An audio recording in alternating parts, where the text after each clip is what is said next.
দিয়েছিল আমাদের সেই প্রিয় নেতা অ্যাডভোকেট মামুনুর রশিদ মামুন। আজকে আমাদের মাঝে উপস্থিত আছেন আমাদের এই শ্রমিক ফেডারেশনের সাধারণ সম্পাদক গোপালপুর ভুয়াপুর থেকে নির্বাচিত সংসদ সদস্য জনাব তানভীর হাসান ছোট মনির।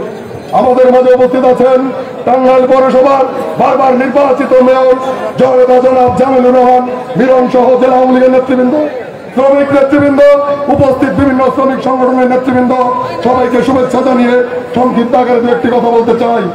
আসলে আমি সরাসরি কোনো শ্রমিক রাজনীতি করি না, কিন্তু শ্রমিকদের ন্যায্য অধিকার, ন্যায্য দাবি প্রত্যেকটি মুহূর্তেই অতীতেও শ্রমিকদের সাথে ছিলাম, বর্তমানেও আছি, ভবিষ্যতেও থাকবো। প্রিয় শ্রমিক ভাইরা, আজকে আপনাদের সতর্ক থাকতে হবে। এই টাঙ্গাইলে একটি কুচক্রী ভবন তাদের রাজনৈতিক স্বার্থ চরিতার্থ করার জন্য আজকে শ্রমিকদের অধিকার নিয়ে আজকে ছিনিমিনি খেলে আজকে তারা শ্রমিকদেরকে বিভ্রান্ত করার চেষ্টা করছে। আপনারা সজাগ থাকবেন, সতর্ক থাকবেন।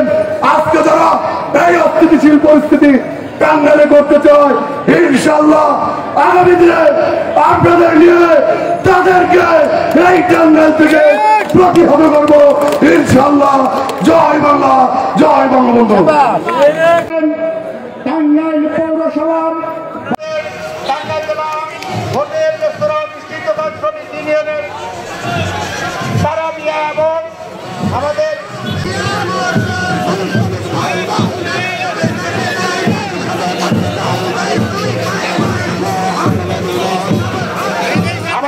মাঝে সংহতি প্রকাশ করছেন